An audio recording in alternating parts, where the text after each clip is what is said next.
Olá, advogados visionários. Sejam bem-vindos ao podcast do Dr. Falcão. Hoje a gente vai falar de um assunto muito interessante, que é o boom do mercado jurídico em relação à advocacia no Brasil. Dr. Falcão, nos seus últimos conteúdos, o senhor falou muito sobre o assunto boom na advocacia. Esclareça pra gente um pouquinho aí o porquê disso. Bom dia a todos e a todas, sejam bem-vindos ao nosso canal. Esse tema é muito interessante, eu tenho defendido sempre nas minhas intervenções públicas que o mercado brasileiro vive, o mercado brasileiro da advocacia especificamente, vive o que eu considero um boom, ou seja, uma onda crescente de demanda e de oferta. Por que, Luiz Henrique, falas isso? Porque simplesmente eu vivi os dois momentos. Eu vivi Sim. o momento anterior ao boom e o momento atual.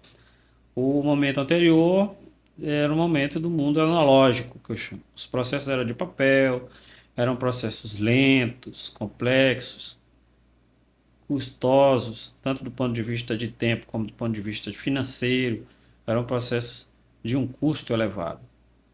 Quando eu comecei a advogar em 1990, os cartórios eles não eram centralizados, pelo menos aqui no Maranhão. As custas eram elevadíssimas, eram pagas para o cartório, não eram pagas para o Estado. Se pagava as custas para o cartório. Era muito difícil obter assistência judiciária. A assistência judiciária era quase sempre indeferida pelo juízo. Ou seja, a justiça era altamente elitizada e voltada para quem podia pagar aquelas custas elevadíssimas, que eram recolhidas para os cartórios. Eram renda dos cartórios. E isso era um obstáculo muito grande. Então, a justiça, a distribuição da justiça no Brasil, ela era extremamente elitizada e excludente, exceto a justiça criminal, obviamente, que sempre foi focada na baixa renda, na população de baixa renda, que é a destinatária da prestação jurisdicional criminal. Com o advento da pandemia e também até mesmo por conta de uma postura da Ordem, a Ordem dos Advogados do Brasil, e eu não estou aqui criticando a OAB, ao contrário, eu estou fazendo uma análise histórica. A OAB, ela sempre teve uma postura histórica contra o que ela chama de mercantilização da profissão, ou seja, ela não admitia determinados procedimentos que são usuais, comuns e normais em qualquer outro negócio, como propaganda, prospecção ativa de clientes, presença mercadológica forte, ou seja, exploração, construção, exploração de imagem e de marca, busca de lucro de maneira decidida, busca de rentabilidade de maneira planejada e decidida. Ou seja, enfim, ter um negócio realmente. Essas características são características de negócios.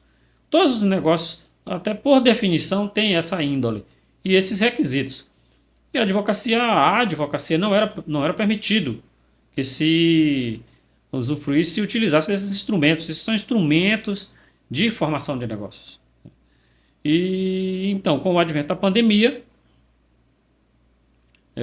aquele mundo romântico da advocacia, tida como uma profissão liberal nobre e que não se prestaria a se socorrer desses instrumentos mercadológicos que eu acabei de citar, ruiu, sob pena dos advogados morrerem de fome, porque não a impossibilidade material de contato pessoal impedia a prestação do serviço da advocacia, se não houvesse o socorro do mundo digital, como aconteceu com vários negócios que a questão do distanciamento, a necessidade de distanciamento em decorrência da Covid, impactou bastante esses negócios. Por exemplo, escolas, como é que os alunos iam ter aula, se não podia ter, as aulas eram todas no mesmo ambiente e não podia haver esse cruzamento local de pessoas.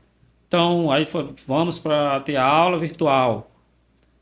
Então, a justiça também teve que entrar no mundo virtual, no mundo digital real. Não estava vendo um processo de digitalização, já havia havendo um processo de digitação, mas com digitalização e que eu chamo de internetização, porém de maneira lenta ainda. Com a pandemia foi crucial, virou tudo de processo digital. Aí o processo judicial eletrônico se instalou 100%, não existe mais processo de papel. Todos os processos de papel migraram para processo digital. e a OAB teve que mudar a postura dela, né? Então surgiu o provimento 205, que permitiu ao advogado utilizar essas ferramentas de marketing, sobretudo marketing digital, de presença digital, de prospecção de clientes, de busca por um espaço mercadológico, construção da sua própria marca num espaço mercadológico específico, que é o espaço digital, e, enfim, funcionar finalmente como realmente um negócio. Então, a advocacia pós-pandêmica se tornou um negócio jurídico. Eu não chamo mais nem de profissão liberal, eu chamo de negócio jurídico. Adoto essa nomenclatura, tenho adotado sempre nas minhas intervenções. Então, hoje nós temos um negócio jurídico estabelecido, né, em que o advogado pode se socorrer e se apetrechar de todas essas ferramentas de utilização de marketing, prospecção, segmentação, construção de identidade, construção de marca, presença digital, utilização de prestação de serviços online, que até isso era proibido. Ou seja, você pode fazer uma consulta, você pode prestar um serviço, cobrar para o cliente dando uma consulta online. Você pode fazer toda uma assessoria para uma empresa online e cobrar por isso. Você pode realizar atos. Eu me lembro quando eu era advogado na fase analógica, eu tinha que viajar para Brasília frequentemente para fazer sustentação oral nos tribunais superiores com custo de avião, de hotel que os clientes tinham que pagar, né? Às vezes com despachar documentos, despachar no gabinete de um ministro, de um juiz, alguma coisa assim. E hoje faz tudo online, né? A gente faz tudo online, sem ter essa despesa, sem ter esse custo para o cliente ou para o escritório. Havia até antigamente os parceiros, contratava advogado parceiro lá para fazer um trabalho que você não podia mandar para cá, de lá para cá, para lá. E às vezes despachantes, mandava pelo correio, etc. Então o mundo digital mudou esse paradigma. E com isso, eu tenho dito, aquele advogado que acha que ele é um advogado que é advogado do interior do estado, ele está com a visão equivocada, sabe? Ele não é advogado, ele é advogado que está competindo no mercado nacional. Ele não está mais competindo no mercado local. Houve a quebra do paradigma da territorialidade.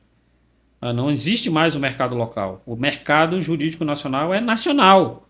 Se você trabalha em Fortaleza, você está competindo com o advogado do Rio Grande do Sul. Você está competindo com o advogado de Brasília e o advogado do Maranhão. Por quê?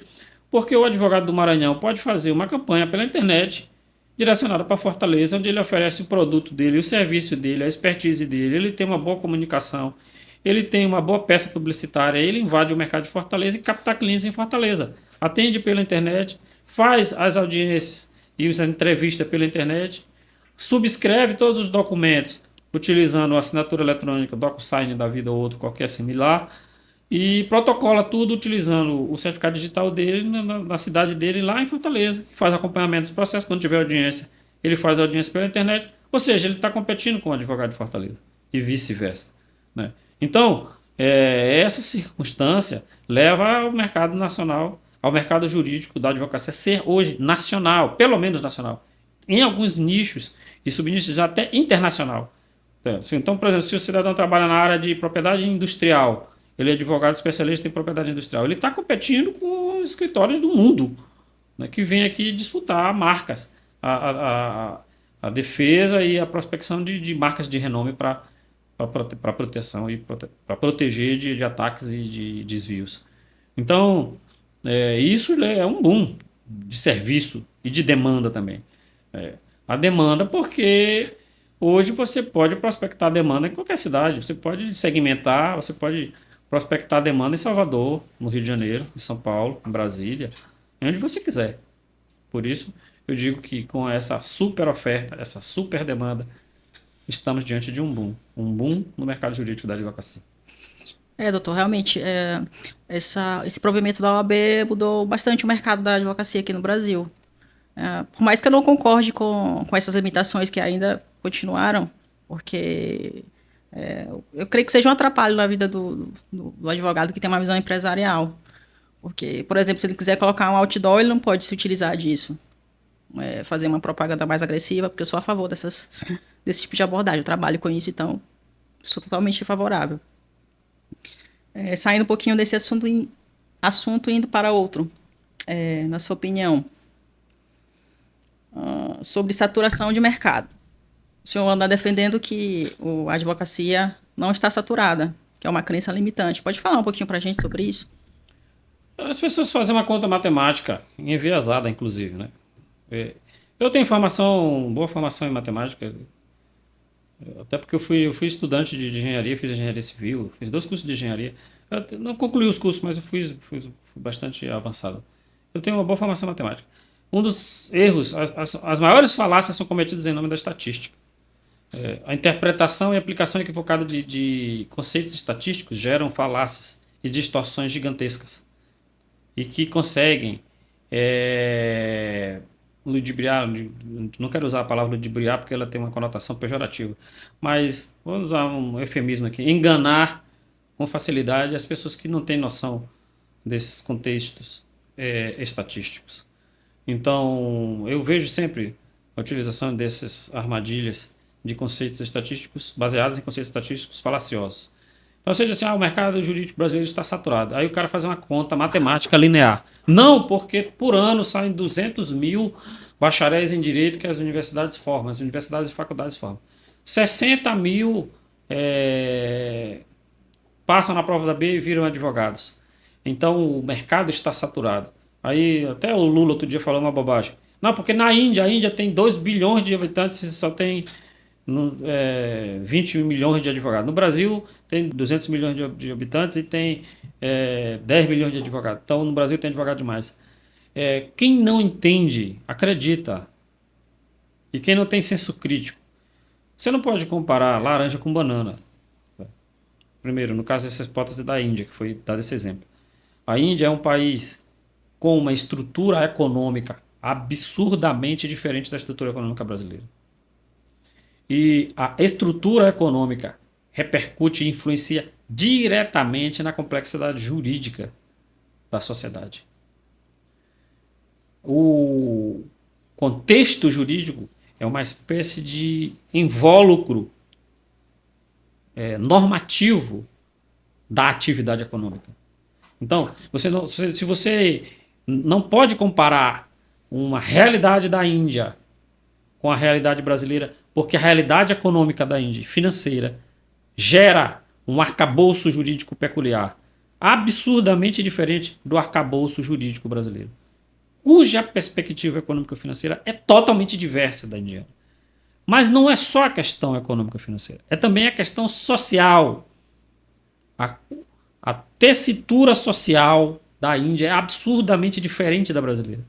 A Índia se organiza por castas. A sociedade é baseada em castas, com baixa mobilidade social e ascensão social, fortemente influenciada por hábitos e costumes milenares, totalmente diferente da realidade brasileira. Então, as demandas jurídicas lá são de um naipe, as demandas jurídicas brasileiras são de outro naipe. E não tem como você comparar. Não bastasse isso, existe uma outra questão, que é a questão de que o mercado jurídico ele é uma espécie de espelho da sociedade. Ele reflete tudo o que ocorre na sociedade. Todos os fatos que ocorrem na sociedade têm algum conteúdo jurídico, para mais ou para menos. Quando você cria um gatinho, tem um pet, o gatinho é seu pet, você cria na sua casa, ali tem um conteúdo jurídico. Por quê? Porque hoje tem a lei de proteção aos maus tratos dos animais. Então, tudo que você faz é, de uma certa forma, umbilicalmente ligado a algum conteúdo jurídico. Tudo é regulado. Tudo é regulado. Sim. Certo? Além disso, os fatos sociais, eles são infinitos. Nós estamos hoje fazendo uma análise combinatória, que é um conceito matemático. Nós temos 230 milhões de brasileiros. A cada segundo, esses 230 milhões de brasileiros estão interagindo entre si. Se você for calcular a quantidade de fatos que acontecem nessa simples interação diária, vai à casa dos trilhões de fatos. Cada fato desse tem uma repercussão jurídica. Ah, Luiz Henrique, vai gerar um conflito? Não necessariamente, mas pode necessariamente necessitar de uma orientação jurídica, de um apoio jurídico, de um discernimento jurídico, de um encaminhamento jurídico. E ali está o direito regulando. Então, na realidade, o arcabouço fático jurídico é infinito. Aquelas relações jurídicas que nascem diariamente são infinitas possibilidades. Além disso, o próprio arcabouço jurídico normativo, as normas, as leis que regem a sociedade, são mutantes. Elas são uma metamorfose ambulante, parafraseando o nosso querido Raul Seixas. Porque hoje o meu Congresso Nacional baixa uma lei, amanhã ele baixa outra, depois da manhã ele baixa outra, depois da manhã baixa outra, e cada hora muda. E esse arcabouço jurídico está mudando toda hora. E quem entende de arcabouço jurídico é o operador do direito, que tem que estar acompanhando isso. Além disso, existe a interpretação dos tribunais na aplicação do direito, que também é uma metamorfose ambulante. Hoje o tribunal entende de uma forma, amanhã entende de outra forma, mudou tudo, começa tudo de novo. Zera a conta e começa tudo de novo do zero. E você tem que estar acompanhando. E o operador do direito tem que estar capacitado para estar diariamente, diuturnamente atualizado sobre essa evolução. Então eu não vejo como se falar em saturação de mercado de uma coisa que é infinita. O que é infinito não satura. Essa é a minha tese. O que é infinito não satura. O que é infinito necessita sempre de acompanhamento. Então é por isso que eu digo que o mercado jurídico não está saturado. Está saturado em determinadas áreas onde há uma concentração de profissionais, todo mundo corre para aquilo ali. Aí pode sim, de um determinado mercado local, numa cidade, né, por exemplo, São Paulo, vamos supor assim, que tenha não sei quantos mil advogados especialistas em divórcio. Aí pode ser que esteja saturado num determinado trecho. Mas o mercado jurídico nunca está saturado. Essa é a minha tese. Perfeito. Na sua opinião, o mercado jurídico, a advocacia, está em ciclo ascendente? E quais seriam as implicações dessa ascendência para o advogado e para os clientes? É pergunta muito interessante. Está em ascendência por quê? Porque com o advento do mundo digital para o mundo da advocacia, houve uma maior oferta da prestação jurisdicional. Uma maior acessibilidade à prestação jurisdicional. E eu estou falando de prestação jurisdicional aqui não somente no aspecto jurisdicional do judiciário. Não, a palavra com um sentido um pouco mais amplo. No jurisdicional no sentido de distribuição da justiça. Que a distribuição da justiça passa pelo judiciário, mas passa também por outros canais. Defensoria Pública, a própria advocacia em si, a atuação do Ministério Público. Tudo isso se tornou mais democratizado, vamos colocar assim. Mais acessível à população comum, né, que pode acessar todos os canais com mais facilidade através do mundo digital.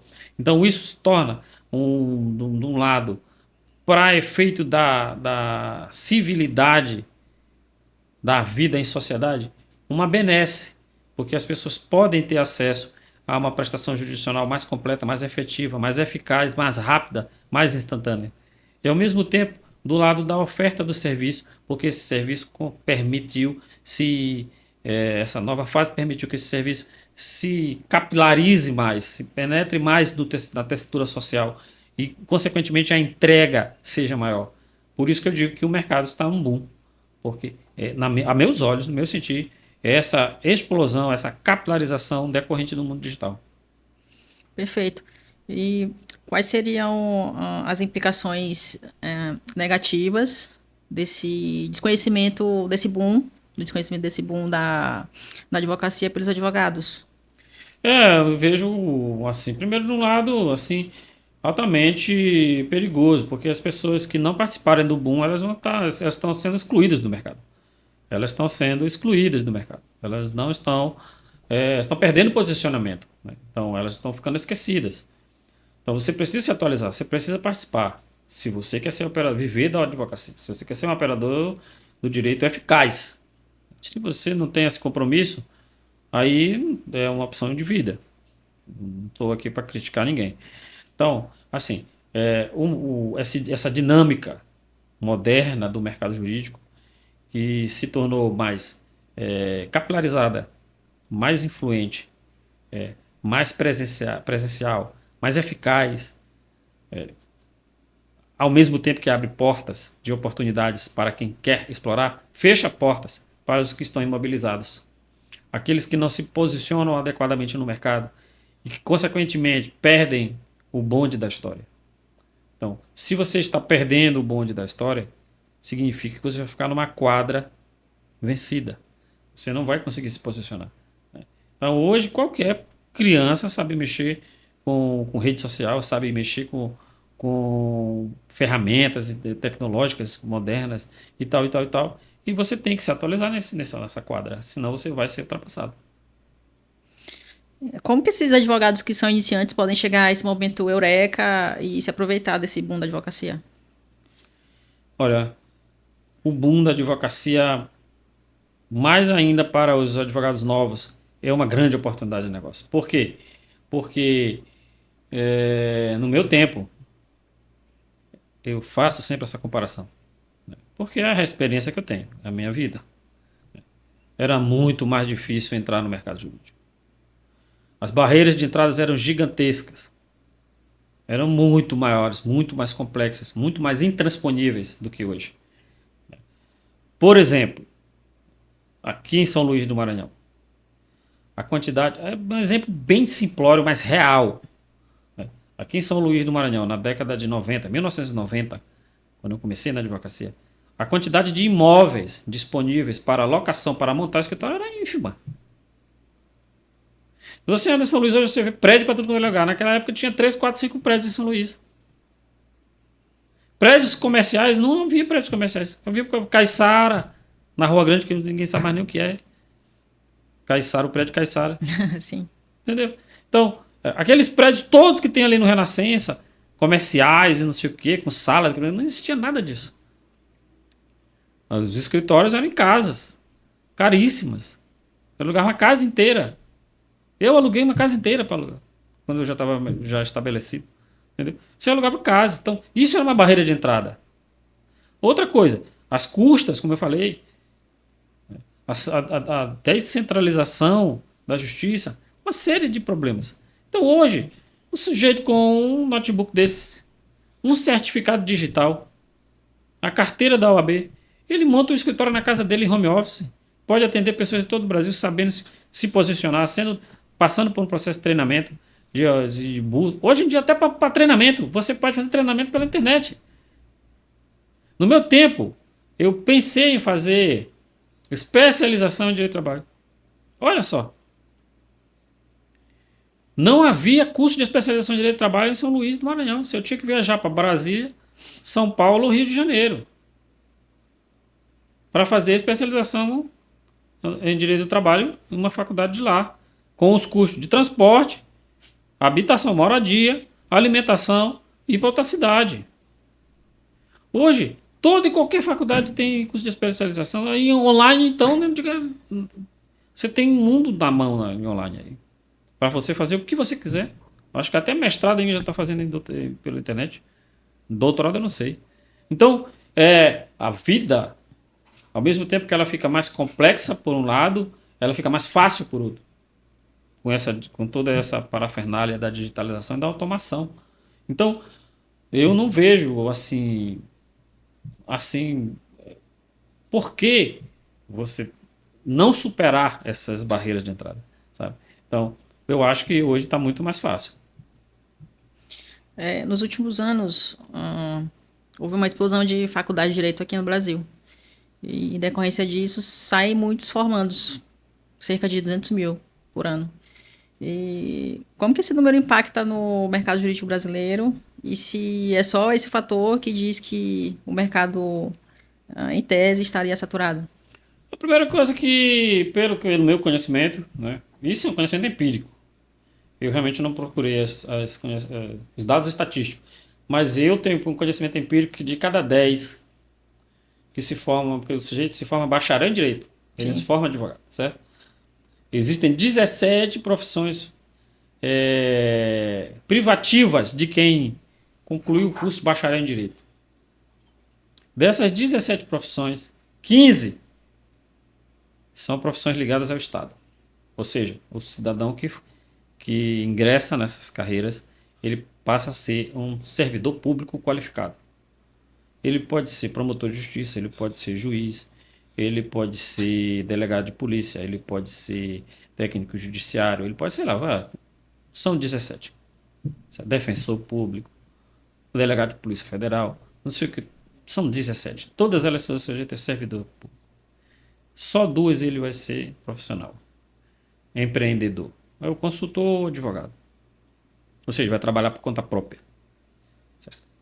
A diferença é que se você é servidor público, você trabalha no final do mês, você tem seu salário, você já pagou os impostos, você não está preocupado com água, com luz, com telefone, com secretária, com os custos inerentes à profissão.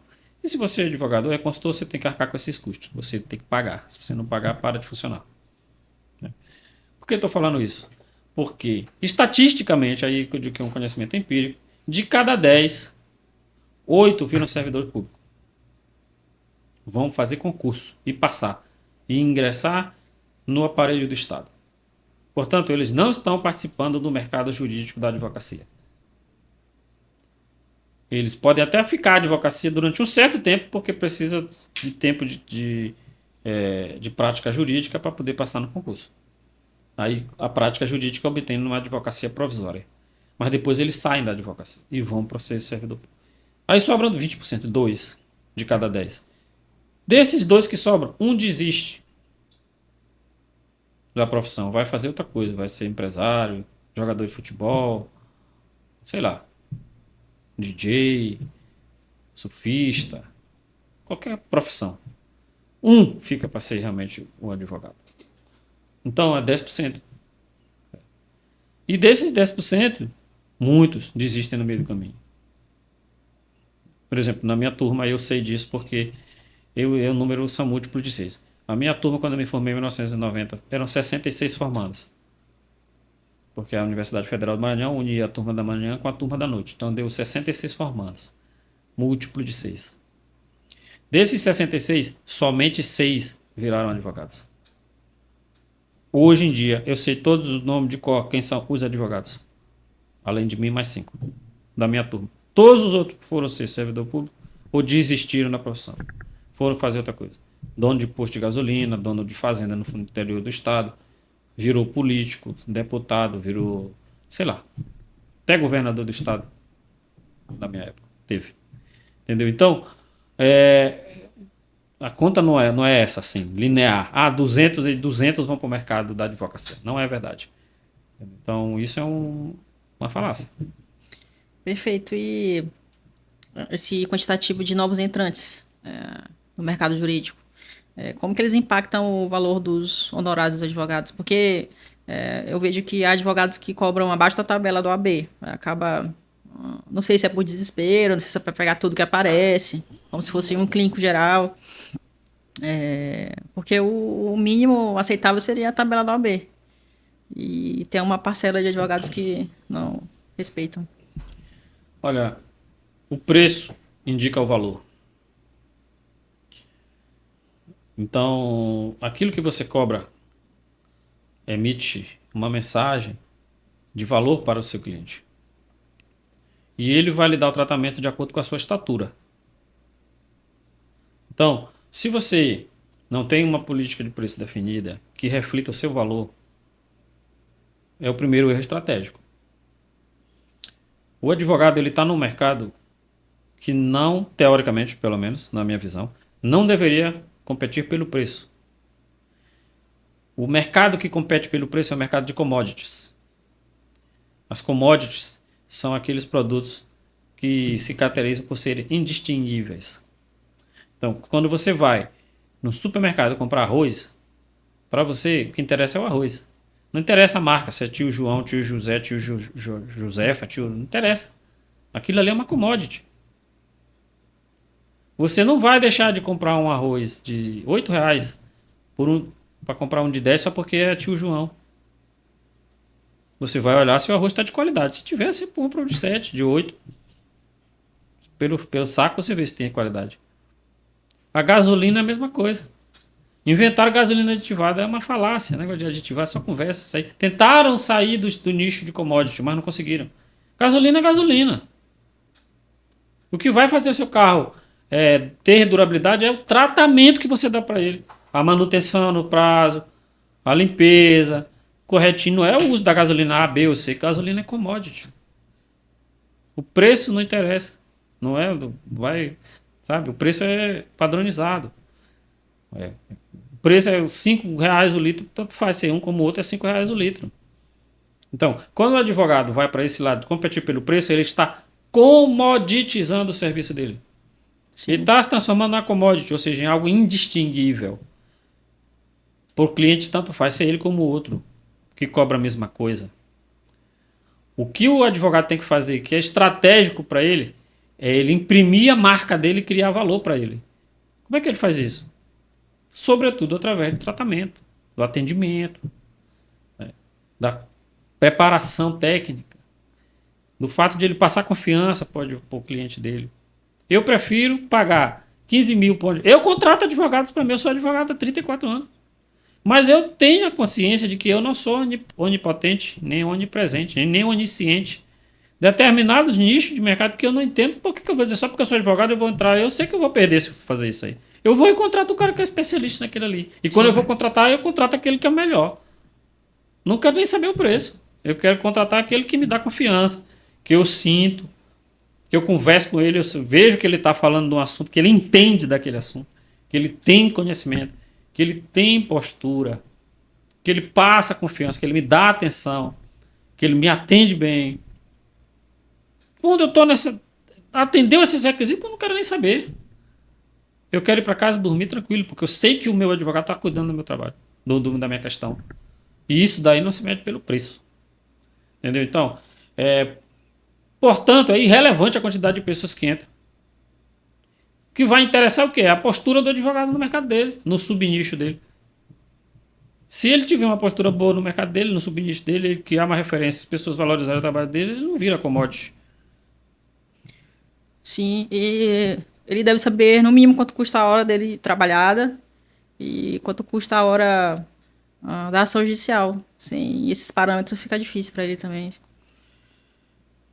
Pode ser uma técnica utilizada, mas eu Uhum. vou mais além disso. Eu vou mais mesmo na construção da marca. Sim, Né? Porque se você tem uma marca forte, na hora que você coloca o seu preço justo, claro, você não vai extorquir ninguém, né? Mas você coloca num preço justo, compatível, as pessoas vão pagar. Entendeu? Então, os critérios, é muito subjetivo isso. Isso é uma seara muito subjetiva. diante desse boom do mercado jurídico, como que o advogado pode se diferenciar e conquistar o market share dele? As ferramentas estão todas disponíveis. Graças a esse advento do provimento 205, que permite agora ao advogado utilizar as ferramentas que todos os negócios, outros negócios utilizam, de construção de marca, construção de um perfil, de uma história, de um conceito. Eu acho que o mais importante é a construção de um conceito, certo? Ele pode se destacar e ele pode sim chegar a um nível de utilizar as ferramentas de marketing. No advogado, principalmente na advocacia, muito importante é o marketing de conteúdo, em que você demonstra conhecimento sobre o assunto que você trabalha e você com isso passa a confiança para o público, você começa a construir uma autoridade. A autoridade é importante, por quê? Porque a autoridade lhe dá respaldo para você ter e construir o seu market share, sua fatia de mercado. As pessoas vão passar aí, esse cara tem expertise sobre isso. Ele tem autoridade sobre isso, porque ele sabe, ele conhece, ele tem conhecimento técnico, tem postura, ele tem produção sobre isso. E aí, consequentemente, ele conquista um espaço importante no mercado. Um conselho que eu posso dar para os advogados que querem se posicionar melhor, querem ser marqueteiros, eu vos falo que estudem sobre comportamento humano. Isso. Porque dominando o comportamento humano, ele vai saber falar a mesma língua do cliente dele, do público-alvo que ele quer alcançar. Meu conselho Compreender básico compreender o como público-alvo dele, marqueteira, sim. compreender a linguagem. Eu tive uma experiência aí que, fazendo um recorte aqui rapidamente, eu defendi um senhor de Goiás. Se deu muito bem sucedido há um tempo atrás. E ele era do agronegócio. E eu defendi. Numa questão aqui no Maranhão. E ele pegava o avião dele lá, o jato dele vinha no Maranhão falar comigo. A primeira vez que eu atendi ele, eu cobrei para ele um valor que para ele não tinha sentido o que eu cobrei. E foi um erro técnico meu, de postura. Ele não esperava que eu cobrasse para ele o que eu cobrei. Não vou falar em números, porque é questão ética. Mas é assim, na expectativa dele, eu deveria cobrar 10 e eu cobrei 2. Ele esperava X e tu cobrou Y. Eu cobrei X dividido por 5. E na mesma hora, naquela época, eu tinha negócio de cheque ainda. Ele pegou, puxou um talão de cheque e me pagou à vista o valor. E tinha sido uma indicação. Um amigo meu tinha me indicado para ele. E aí, quando eu fui falar com meu amigo, um amigo meu falou assim: Ei, tu cobrou quanto de fulano? Eu falei: Que tu é doido, rapaz? Esse homem aí, isso aí pra ele aí. Ele pagou pra ti à vista porque ele não considera esse valor. Entendeu? Então, foi um erro estratégico meu nessa parte aí. Sabe? Porque você não conheceu o seu público-alvo. Então, eu deveria ter feito uma pesquisa, deveria ter feito um estudo do que ele é. Um homem com 10 mil cabeças de gado. Numa das fazendas dele, ele tinha 5 ou 6 fazendas. Então, você precisa entender o seu público, você precisa conhecer o seu público. Como eu estava defendendo ele numa questão de terra que era importante, depois ele veio e renegociou honorários para mim. Para aumentar, para ficar proporcional ao valor que eu estava dando. Foi tranquilo, porque ele era um cara consciente, certo? Mas assim, são erros que você comete por você não entender e não conhecer o seu público. Então você precisa compreender seu público, né? Você precisa. Eu trabalhei também no outro extremo. Durante muito tempo eu advoguei para pessoas que não tinham nenhuma condição de pagar. E eu trabalhei no êxito para ganhar quando e se ganhasse a ação, sem cobrar honorários contratuais para centenas, posso dizer, milhares de pessoas dessa forma. Sim. Certo? E não foi por isso que eu trabalhei de graça, porque quando chegamos no final, eu recebi os meus honorários de sucumbência, porque a gente ganhava as ações. E muitos deles vinham e pagavam por fora, mesmo sem contrato, o valor dos contratuais, por reconhecimento ao meu trabalho. Então, você pode trabalhar em vários nichos. Era um nicho de pessoas de população carente e que eu não me sentia confortável em cobrar honorários contratuais deles. E foi uma experiência maravilhosa para mim, porque eu aprendi muito com aquelas pessoas. Porque existem outros valores que estão por trás, sabe? Não é só questão financeira. É a questão do envolvimento emocional, sabe? Da gratidão, de valores que não têm preço. E que também te pagam por outra moeda, a espiritual. Aí você se sente bem, de você de alguma forma contribuir para o mundo funcionar melhor. Porque nessa época, inclusive, nem tinha defensoria pública a quem eles iriam recorrer. Então, no Maranhão, né? Então, assim, não me causa nenhum constrangimento e não me senti usado por não ter nada disso. Ao contrário, foi um dos momentos que eu mais aprendi muita coisa com isso. Então, assim, você tem que compreender seu público, Sim. né? E aí, de um extremo a outro, você pode advogar para as pessoas mais pobres, pode advogar para as pessoas mais ricas. Como esse senhor, que vinha de avião, do avião dele, falar comigo no Maranhão. Se você trabalhar para 10, 20 nichos, você tem que saber se comunicar com cada público. Cada nicho desse. Porque senão você vai ter problemas. Eu fui advogado de Problemas grandes... na hora de fazer a oferta, que foi o que você fez de forma errado. incongruente. Incoerente, Incongruente e incoerente, isso. Eu fui advogado de bancos.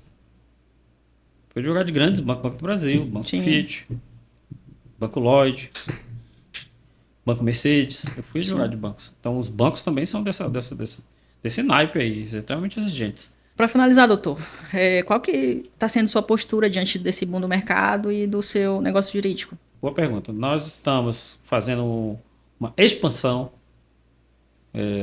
de market share da HT Advogados. Nós trabalhávamos com um nicho específico durante muito tempo e agora nós vamos fazer um empilhamento de nichos. Vamos colocar outros nichos no nosso market share para a gente poder aproveitar essa situação de boom que eu vislumbro no mercado jurídico da advocacia brasileira moderna. E, paralelamente a isso, também estamos trabalhando na implantação do sistema de qualidade total, gestão da qualidade baseado na ISO 9001, em busca da certificação. A gente vai buscar a certificação da ISO 9001 para HT Advogados. A certificação é uma chancela internacional importante, porque constrói um espírito de equipe avançado, baseado num moderno sistema que todas as grandes empresas utilizam, de gestão da qualidade e eficiência produtiva. E esses dois projetos nós estamos tocando na HT.